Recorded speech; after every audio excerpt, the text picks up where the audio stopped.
하나님의 말씀 사도행전 4장 1절부터 4절 말씀을 봉독해 드리겠습니다. 사도들이 백성에게 말할 때 제사장들과 성전 맡은 자와 사두개인들이 이르러 예수 안에 죽은 자의 부활이 없다고 백성을 가르치고 전함을 싫어하여 그들을 잡음의 날이 이미 저물었으므로 이튿날까지 가두었으나 말씀을 들은 사람 중에 믿는 자가 많으니 남자의 수가 약 5천이나 되었더라. 아멘. 할렐루야. 찬양대 찬양으로 하나님께 영광 돌리겠습니다.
기도하겠습니다. 하나님 아버지, 은혜와 사랑을 감사합니다.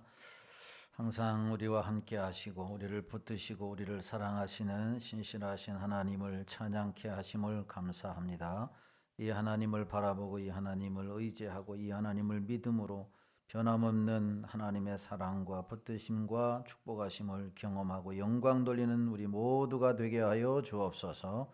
이 시간도 하나님의 말씀을 통해서 은혜 주시기를 소망합니다. 성령 하나님 역사하시고 사탄 마귀 틈타지 못하도록 우리를 지켜 보호하여 주옵소서. 우리의 생각과 육신과 우리의 마음까지도 다스려 주옵소서. 예수님의 거룩하신 이름으로 기도하옵나이다. 아멘. 거룩하고 복된 성일 2부 예배 오신 여러분들에게 하나님의 은혜와 축복이 함께 하시기를 주님의 이름으로 축원합니다. 옆 사람 인사하겠습니다. 축복합니다. 축복의 통로자가 되세요.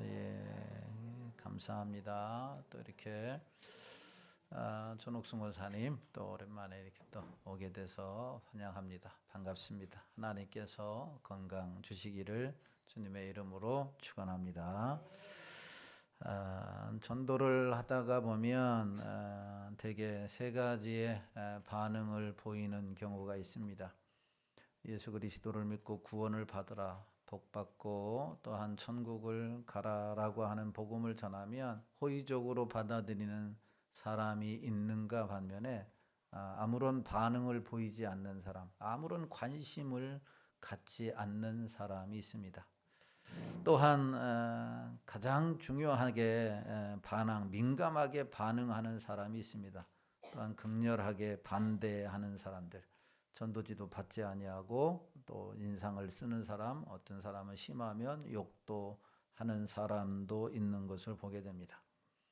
그러나 세월이 흐를수록 분노와 적의를 일으키는 사람이 점점 더 많아지고 있다라고 하는 겁니다. 여러 가지 이유가 있지만 가장 중요한 이유는 공중 권세를 잡은 사탄 마귀가 예수 그리스도가 높임받는 것을 참지 못하여 사람들을 선동하고 폭력을 일으킨다라고 하는 겁니다. 그래서 복음을 거부하고 나아가 분노와 적의를 갖는 경우가 허다하다라고 하는 사실입니다. 아마 우리가 이 전도를 할 때 이런 많은 것을 경험했으리라 생각이 듭니다. 호의적으로 반응하는 사람들을 대할 때는 기쁘지만 또 반응이 없는 사람들을 대할 때는 마음이 좀 그렇습니다. 그러나 적의적으로 나올 때는 참 속상하기도 할 때가 많다라고 하는 것입니다. 오늘 본문에서 초대교회의 그리스도인들은 예수를 믿은 이후에 고난이라고 하는 것을 처음으로 체험하게 됩니다. 이 고난이라고 하는 것, 곧 예수 그리스도를 전할 때에 받는 이 고난이라고 하는 것을 처음으로 경험하게 됩니다. 3장에서 날 때부터 걷지 못하던 사람이 들것에 실려 성전에 구걸하러 나왔습니다. 그때 성전에 기도하러 가던 베드로와 요한이 그에게 나사렛 예수 그리스도의 이름으로 일어나 걸으라 라고 외치자 벌떡 일어나는 기적이 일어났습니다. 그러자 수많은 사람들이 기적의 현장에 몰려와서 그 현장은 그 사람을 보려고 했습니다. 이때에 베드로가 일어나서 말합니다. 그 말이 사도행전 3장 16절 말씀입니다. 사도행전 16장 말씀에 보면 이렇게 기록이 되어 있는 것을 보게 됩니다.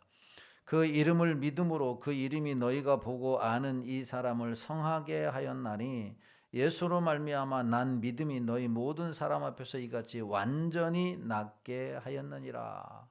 수많은 사람들이 기적의 현장에 나왔을 때에 베드로가 일어나 외치신 말씀이 무엇이냐면 바로 예수 그리스도의 복음이라고 하는 겁니다.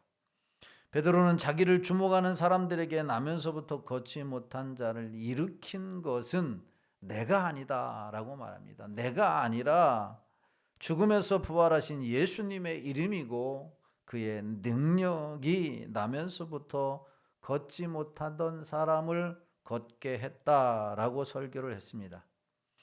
그런데 이 복음은 모든 사람들에게 점점점 전파되기 시작을 했고 그 가운데에 당시의 종교 지도자들이라고 하는 기득권자들에게도 들려지게 되었는데 종교 지도자들의 반응이 오늘 본문에 기록이 되어 있습니다.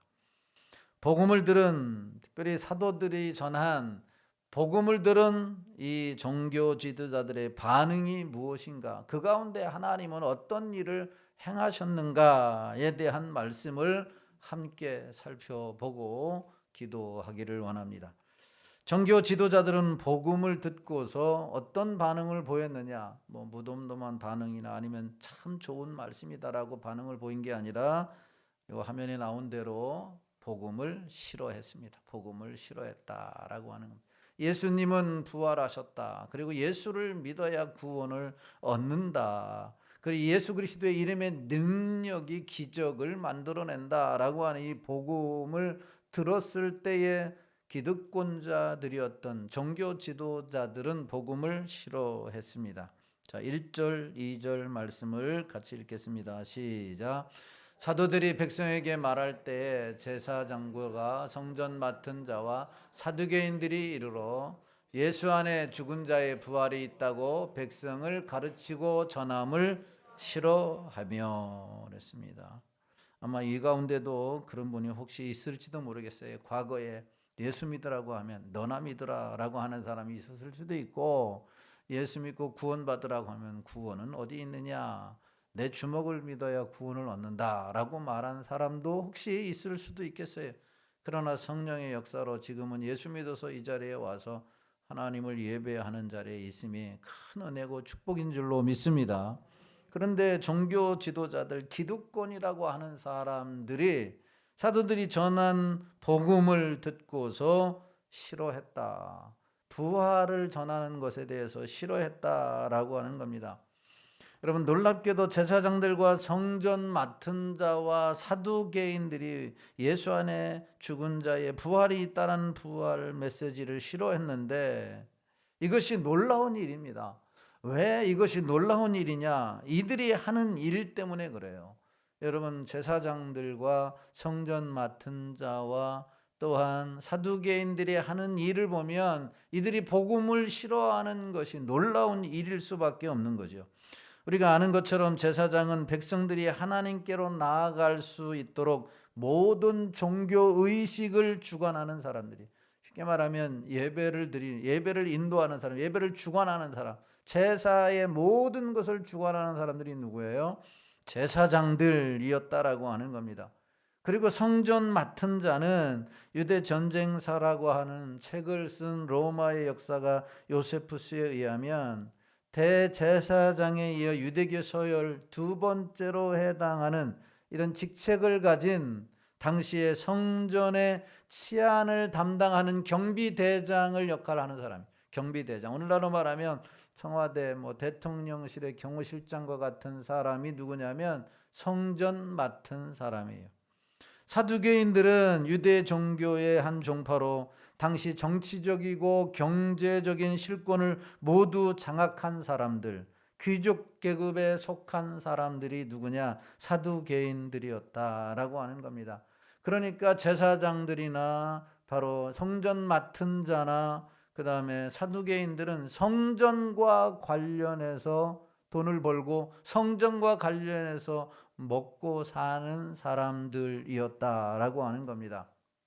그런데 예수님의 부활과 부활 메시지를 싫어했던 이 사람들이 성전과 관련된 일을 하면서도 예수의 복음을 싫어했다라고 하는 것이 놀라운 일이다라고 하는, 종교 지도자들이었고 기득권자들이었음에도 불구하고 이런 것을 싫어했다는 거예요.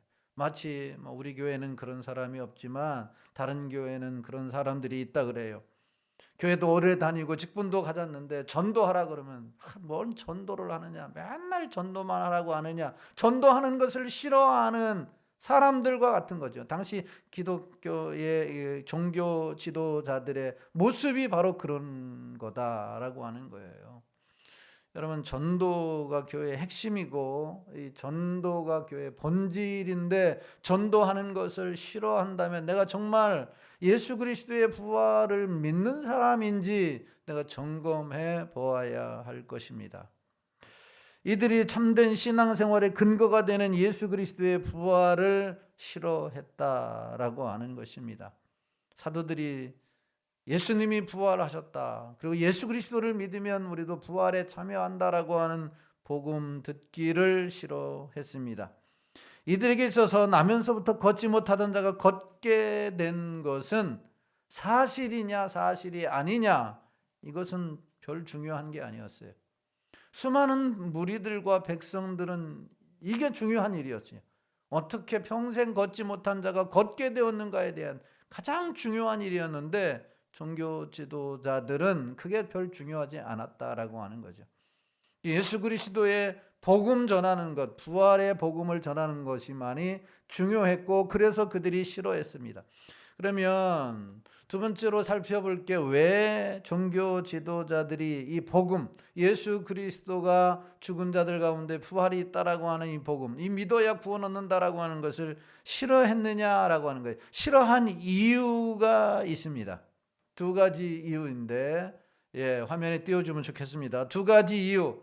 복음이 그들의 비유를 건드렸기 때문에. 첫 번째 이유는 그들의 자존심을 건드렸다. 종교 지도자들, 기득권자들의 자존심을 건드렸기 때문입니다. 여러분, 나면서부터 걷지 못하던 자가 일어난 것은 어디에서 일어났습니까? 어디에서 일어났어요? 성전과 관련 없는 곳에서 일어난 것이 아닙니다. 교회로 말하면 여러분, 수락산이나 아니면 도봉산이나 아니면 멀리 있는 한라산에서 일어난 게 아니다라고 하는 거죠. 성전 구내에서 일어난 거죠. 성전 입구에서 일어난 거예요. 우리 교회 하면 주차장에서는 아닌 성전 입구에서 이 일이 일어난 거죠. 성전은 제사장과 사두개인과 성전 맡은 자들이 살아가는 바운다리, 그래서 살아가는 공간이라고 하는 거죠. 늘상 여기에 와 있어야 되고 늘상 여기에 관련된 일을 하면서 그들은 먹고 사는 사람들이었어요. 이들은 성전에서 예배를 드리고 제사를 집례하고 백성의 지도자로 살아갔어요. 그 중에 최고 책임자가 바로 대제사장입니다. 그런데 대제사장이 나면서부터 걷지 못하는 사람을 고친 것이 아니라 누가 고쳤습니까? 별 볼 일 없던 베드로가 고친 거죠. 두려워서 도망가던 베드로, 어디에 숨을 곳이 없나 자기 생명을 연연하는 이 베드로가 고친 거죠. 그리고 수많은 사람들의 스포트라이트가 누구에게 향하고 있는 거죠? 여러분, 베드로에게 향하는 거예요. 별 볼 일 없는 베드로에게 향하고 있었다라고 하는 거죠. 만일 대제사장이 나면서부터 걷지 못하던 사람을 고쳤다고 했다면 아무런 문제가 없었을 거예요. 문제는 백성의 지도자인 대제사장은 아무것도 하지 못하고 베드로가 그것을 했다라고 하는 것입니다. 이 일로 대제사장의 체면은 땅에 떨어지고 베드로는 일약스타가 된 겁니다. 그래서 종교 지도자들은 자존심이 무척 상한 것이죠. 그래서 복음을 싫어한 첫 번째 이유가 되는 거죠. 복음 전함을 싫어하는 두 번째 이유는 예수 그리스도가 부활했다라고 하는 사실이 그들에게 큰 위협이 되었기 때문인 거죠. 자, 화면을 띄워주세요. 큰 위협이 되었기 때문에 바로 그들이 싫어했다라고 하는 겁니다. 그러면 그들에게 있어서 이 예수 그리스도의 복음, 이 부활했다라고 하는 사실이 왜 큰 위협이 되었느냐? 두 가지 또한 이유 때문인데, 그 첫 번째가 예수 그리스도가 부활했다라면, 그리고 그가 하나님의 아들이라면 자기들이 지금까지 주장했던 모든 신앙이 허구로 증명되기 때문에 그러는 거죠. 허구다, 사실이 아니다, 여러분, 거짓이다, 이것이 증명되기 때문에 예수 그리스도가 부활했다는 사실은 그들에게 싫어할 수밖에 없었고, 이것이 큰 위협으로 다가왔다라고 하는 겁니다. 여러분, 왜 사람들이 진리를 거부하는지 아십니까? 진리를 몰라서 거부하는 수도 있습니다. 그러나 진리를 알고도 거부합니다. 왜냐하면 자기가 유선자라고 하는 사실이 드러나는 것이 두렵기 때문인 거죠. 자기 자존심이 상하는 거죠. 그런데 종교 지도자들은 예수는 누구라고 알고 있는 거죠. 목수의 아들에 불과하고 그 예수가 죽었으며 부활할 수 없다라고 주장을 했고 생각을 했던 거죠. 더 나아가 그들은 백성들에게 예수는 하나님을 모욕한 참남한 자였고 죽어 마땅한 자라고 말을 했습니다. 그런 죄목으로 고소를 해서 재판에 넘기고 말았던 자가 종교 지도자들이죠. 그리고 그 죄목으로 예수를 죽였습니다. 사실은 자기들이 손해보기 때문에, 자기들의 위치가 불안해지기 때문에 그들은 거짓으로 가장해서 예수를 죽인 거죠. 어쩔 수 없이 많은 사람들은 자기에게 이익이 되면 하지만 이익에 반하게 되면 쳐내지 않습니까? 이 세상의 모든 기득권자들이 그런 겁니다. 이 세상이 돌아가는 이 정치판도 보면 자기들에게 이익에 반하면은 어제가 아군이었던 사람도 내일은 적으로 돌리는 게 이 세상의 모습이다라고 하는 겁니다. 당시 종교 지도자들도 그랬습니다. 그들이 생각할 때 예수는 계속해서 죽어 있어야만 했습니다. 그들에 의하면 예수는 무덤에 그대로 갇혀 있어야만 했습니다. 그런데 유가스럽게도 예수는 무덤에 갇혀 있는 것이 아니라 부활하신 거죠. 살아나신 거죠. 부활했을 뿐만 아니라 부활의 능력이 뭘 일으킨 거예요? 기적을 만들어낸 거죠. 기적.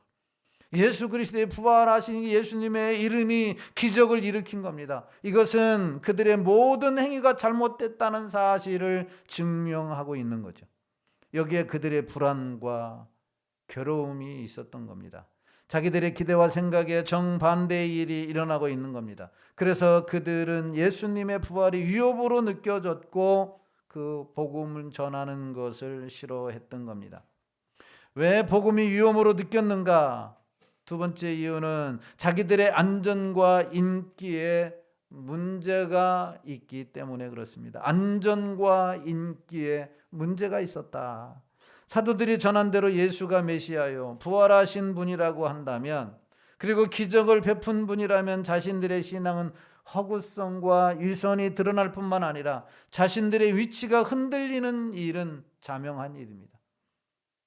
자기들의 위치가 흔들리면 당장 생활에 문제가 생기고 생존권을 위협당하는 문제가 생기는 거죠. 더 이상의 제사가 필요 없게 되고 더 이상의 성전 맡은 경비대장 역할을 할 필요가 없는 거죠. 어디에서나 예배를 드릴 수가 있고 하나님께 나아갈 수 있는 일이 열려지기 때문에, 그래서 그들은 아무리 옳은 것이라도 생활의 문제, 생존권의 문제가 걸려있기 때문에 인정할 수가 없는 거죠. 오늘 이 세상에도 옳은 일이 너무나도 많아요. 이게 옳은 일이에요. 그렇지만 옳은 일임에도 불구하고 왜 목숨 내걸고 반대하는 세력들이 있느냐? 뭐가 걸렸기 때문에? 밥그릇 걸려있기 때문에. 밥그릇 때문에. 결국은 옳고 그름의 문제가 아니라 나에게 유익이냐 나에게 손해냐라고 하는 거예요. 밥그릇 싸움이. 이 세상은 천지는 다 밥그릇 싸움이라고 하는 사실이, 당시 종교 지도자들도 그리했다라고 하는 겁니다. 그래서 인정할 수가 없었던 거죠. 또 그들이 예수님을 인정하면 모든 사람의 관심이 누구에게 집중되느냐? 오직 예수님에게 집중이 되는 거죠. 예수님의 복음이 이제는 기하급수적으로 확산될 조짐이 보인 거죠. 그가 살아나신 분이고 기적을 일으키신 분이기 때문에 그렇습니다. 그렇다면 그들이 신세는 하루아침에 여러분 낙동강 오리알 신세가 되는 거죠. 버림받게 된다라고 하는 겁니다. 그 점이 그들에게는 견딜 수가 없었습니다. 그들의 내면적인 동기는 자신들의 신앙의 허구성이 드러남과 동시에 현실 문제의 위협을 받고 자기들의 기득권이 흔들리는 위기감을 느끼는 데 있어서, 그래서 예수님의 부활이 위협으로 느꼈던 것이고 부활의 복음을 싫어했던 것입니다. 이것을 볼 때 우리가 신앙생활을 하면서 우리가 복음을 전하면서 잘못한 것도 없는데 또한 착한 일을 했는데 고난을 당할 수 있는 것은 또한 사실이라고 하는 것을 우리가 깨닫게 되는 거예요. 사도들이 복음을 전했는데 이유 없이 싫어함을 당하고 또한 감옥에 갇히기도 하지 않습니까? 그러나 그것이 과거의 일이 아니라 오늘날에도 있다라고 하는 거죠. 그러니까 우리가 하나님이 기뻐하시는 일을 하고 당연히 영혼 구원하는 복음 전하는 일을 하면은 우리가 칭찬도 받아야 하고 우리가 높임도 받아야 하고 우리가 참으로 대접을 받아야 하는데 현실은 그렇지가 않는 거죠. 현실은 서론에서도 말씀을 드렸지만 복음을 듣고 호의적인 사람은 그럴 수 있습니다. 그러나 그렇지 않은 사람도 있어요. 제가 대학교 다닐 때에 한 모임이 지금까지도 한 40여 년 동안 모임이 지속되는데 12명의 친구들이 시장에 가서 제가 기타를 치고 찬송을 하고 복음을 전할 때를 떠올려 보면 수고한다고 이곳저곳에서 아이스크림도 주고 또한 수박도 썰어서 주고 참 그런 대접을 받은 적이 기억이 납니다. 그러니까 1980년도 초였으니까 제가 82학번이니까 80년도 초였으니까 그때만 해도 복음을 받아들이는 복음의 수용성이 참으로 너무 좋았던 시대인 것은 사실입니다. 그런데 오늘날에는 다르다라고 하는 사실입니다. 우리가 보혜주 토요일마다 전도를 하지만 전도지를 받는 사람이 있고 안 받고 지나치는 사람도 있고 또는 어떤 사람은 째려보는 사람도 있고 째려보고 지나가도 다행인데 궁시렁대는 사람도 있고 그렇기 때문에 불편하다라고 하는 사실이에요. 여러분 바로 초대교회 당시에도 그랬던 것처럼 오늘날에도 당연히 그런 거죠. 진리가 있으면 거짓이 있는 것처럼 그러므로 사랑하는 성도 여러분 내가 잘못한 것도 없고 선한 일을 했는데 고난을 당할 수 있다라고 하는 것을 여러분과 받아들여야 한다라고 하는 사실입니다. 복음이 증거되는 곳에는 과거에도 현재에도 미래에도 고난이 따른다라고 하는 거예요. 그럼에도 우리가 낙심하지 말아야 하고 이 선한 일을 지속해야 할 이유가 있는데 오늘 세 번째로 살펴볼 말씀이에요. 고난 가운데서도 하나님은 일하시기 때문에 그런 거죠. 우리가 복음을 전하고 고난을 받고 핍박을 받고 어려움을 당해도 그 가운데 하나님은 눈을 감으시는 것이 아니라 신실하신 하나님은 우리를 붙드시고 우리를 사랑하시고 그 가운데서 일하셔서 하나님의 영광을 받으시는 줄로 믿으시기를 주님의 이름으로 축원합니다. 오늘 본문 3절 4절이 그것을 보여주고 있습니다. 3절 4절을 봅니다. 시작. 그들을 잡음의 날이 이미 저물었으므로 이튿날까지 가두었으나 말씀을 들은 사람 중에 믿는 자가 많으니 남자의 수가 약 5천이나 되었더라. 아멘. 여러분 복음을 싫어한 종교 지도자들은 더 이상 복음을 전하지 못하도록 사도들을 붙잡아 가두었습니다. 밤새도록 가두었습니다. 그러나 반전이 일어났습니다. 4절의 말씀을 다시 보면 이렇게 말씀합니다. 말씀을 들은 사람 중에 믿는 자가 많으니 남자의 수가 약 5천이나 되었더라. 아멘. 사도들은 잡혀서 옥에 갇혔습니다. 더 이상 말씀을 전할 수가 없었습니다. 그런데 어떻게 5천 명이나 넘는 사람들이 예수님을 믿는 사람으로 돌아오게 되었느냐라고 하는 거죠. 이유는 단 한 가지입니다. 강력한 성령 하나님께서 역사하셨다라고 하는, 성령 하나님이 역사하신 거죠. 이것밖에 해결이 될 수 없습니다. 더 이상 말씀을 복음을 전할 수 없는 상황입니다. 사도가 갇혔으면 또 다른 사람이 일어나서 복음을 전했다면 이유가 되겠지만 모조리 다 갇혀 있기 때문에 전할 수가 없는 상황이었습니다. 그러나 이미 전한 복음이 성령의 강력한 역사로 복음을 들었던 수많은 사람들이 주께 돌아오는 역사가 일어났다라고 하는 사실입니다. 중요한 것은 지금도 우리가 하나님의 말씀을 붙들고 나아가고 성령의 강력한 기름 부으심을 사모하며 나아갈 때 역사하신다라고 하는 거죠. 성령께서 역사하시면 사막에도 강이 있고 여러분 사막에도 꽃이 피고 광야에도 길을 만드시는 놀라운 일이 일어나는 줄로 믿으시기를 주님의 이름으로 축원합니다.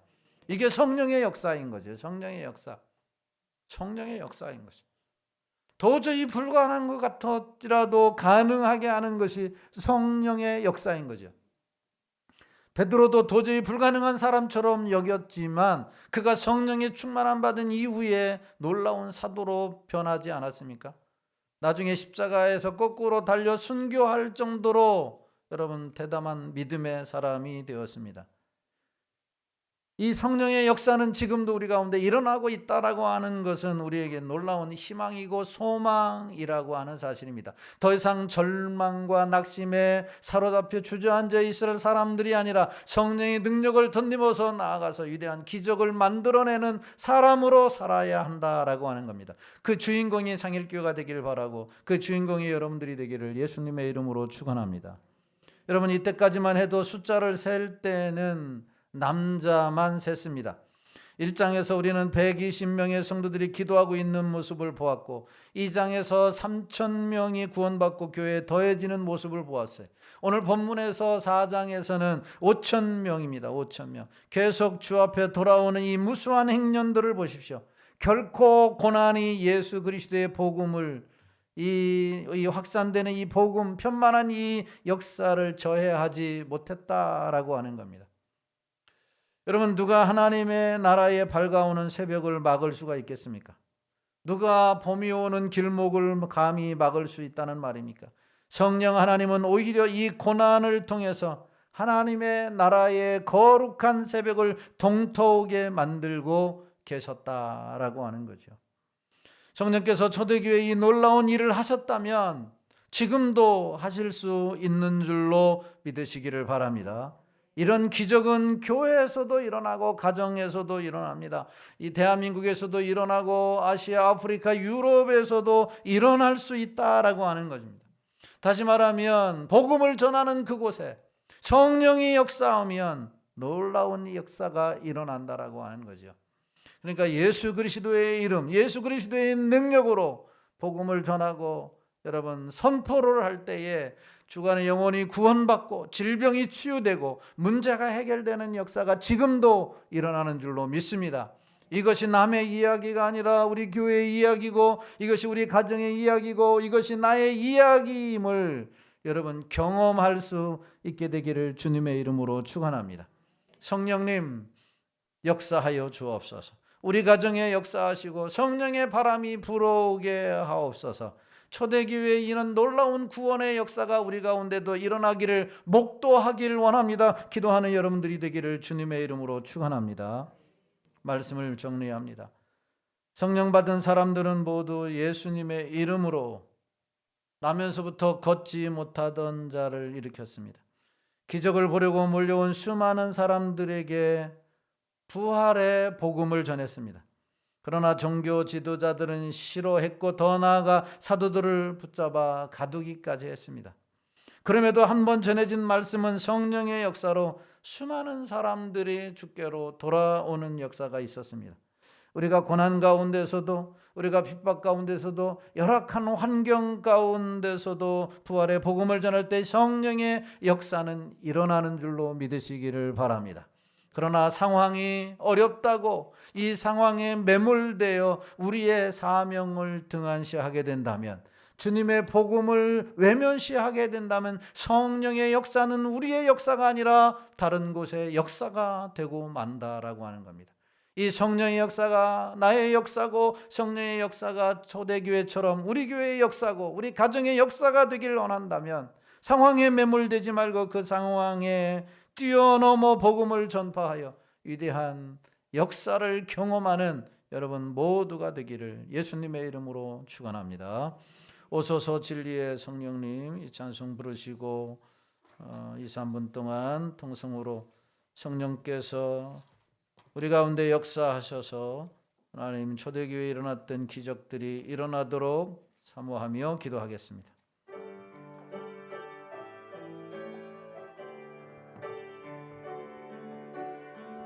오소서 진리의 성령님, 이 땅에 들며 임하소서. 거짓과 탐욕 죄악에 무너지 우리 가슴 상쾌하소서. 오소서 은혜의 성령님 하늘 가르고 임하소서 거룩한 불꽃 하늘로서 임하사 타오르게 하소서 주 영광 위에 부흥의 불길 타오르게 하소서 진리의 말씀 이 땅 새롭게 하소서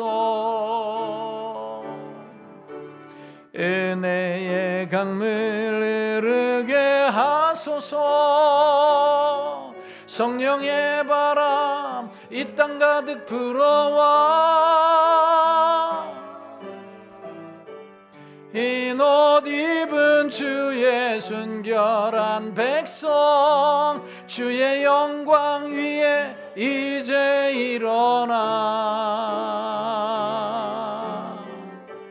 열방을 치유하며 행진하는 영광의 그날을 주소서 부흥의 불길 타오르게 하소서 부흥의 불길 타오르게 하소서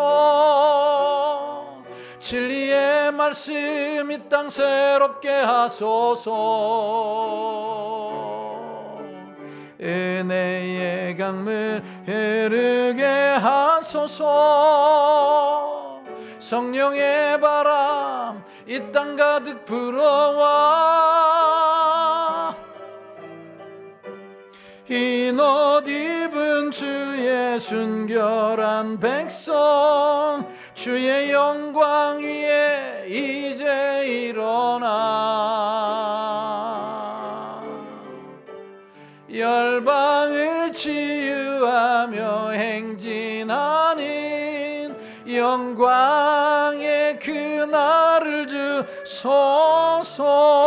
주소서 오늘 말씀을 생각하시면서 통성으로 기도하겠습니다.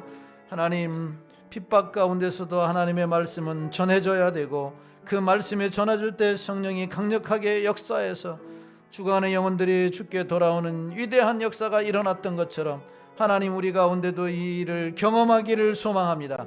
열방을 치유하며 행진하며 영광의 그날을 우리에게도 허락하여 주옵소서. 부흥의 불길이 일어나게 하여 주옵소서. 복음을 들고 우중처럼 나아가 하나님의 역사를 만들어내는 우리 교회가 되게 하여 주옵소서. 그 주인공들이 내가 되게 하여 주옵소서. 주님 이름 한번 부르고 통성으로 기도합니다.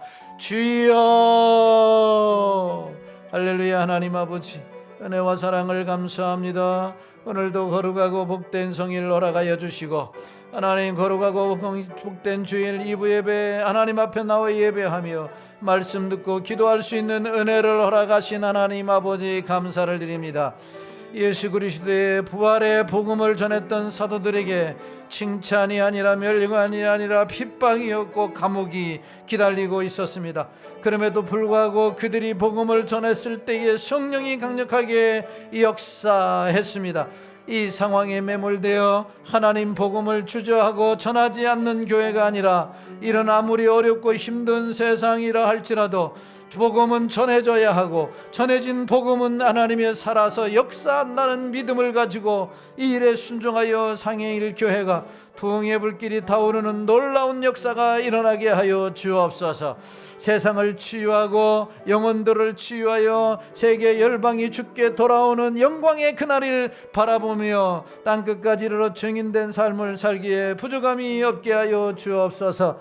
사막에 아버지 하나님 꽃이 피고 사막이 강이 내고 광야의 길이 내어지는 놀라운 역사, 불가능한 일은 하나님이 함께 하시면 가능합니다. 우리 가운데도 우리 가정 가운데도 우리 교회 가운데도 이런 놀라운 기적의 역사가 일어나게 하시고 먼 이야기가 아니라 우리의 이야기임을 고백하며 나아가게 하여 주옵소서. 할렐루야. 하나님 아버지 성령께서 역사하는 교회, 성령께서 역사하는 가정, 성령께서 역사하는 우리 모든 성도들 되게 하여 주옵소서. 저희들이 전하는 복음이 하나님 땅끝까지 이르러 증이 되어지게 하시고 전하는 자가 또한 듣는 자들이 예수 믿고 주님께 돌아오는 놀라운 부흥의 역사를 눈으로 목도하게 하여 주옵소서. 상일교회 부흥의 역사의 주인공이 우리 모두가 되게 하여 주옵소서. 성령께서 함께하여 주시기를 원하옵고 예수님의 이름으로 기도하옵나이다. 아멘. 지금은 우리 주 예수 그리스도의 은혜와 하나님 아버지의 지금 만극하신 사랑하심과 성령 하나님의 감화감동 내주인도 역사 충만하심의 은혜가 어떤 상황 가운데서도 부활의 복음을 전하여 성령의 강력한 역사를 체험하여 주께 영광 돌리기를 작정하고 돌아가는 성도들 머리머리 위에와 저들의 가정, 직장, 사업, 자녀들 위에 이 나라 이민족과 몸된 상일교회 위에 이제로부터 영원토록 함께 있을지어다. 아멘. 하나님 영원토록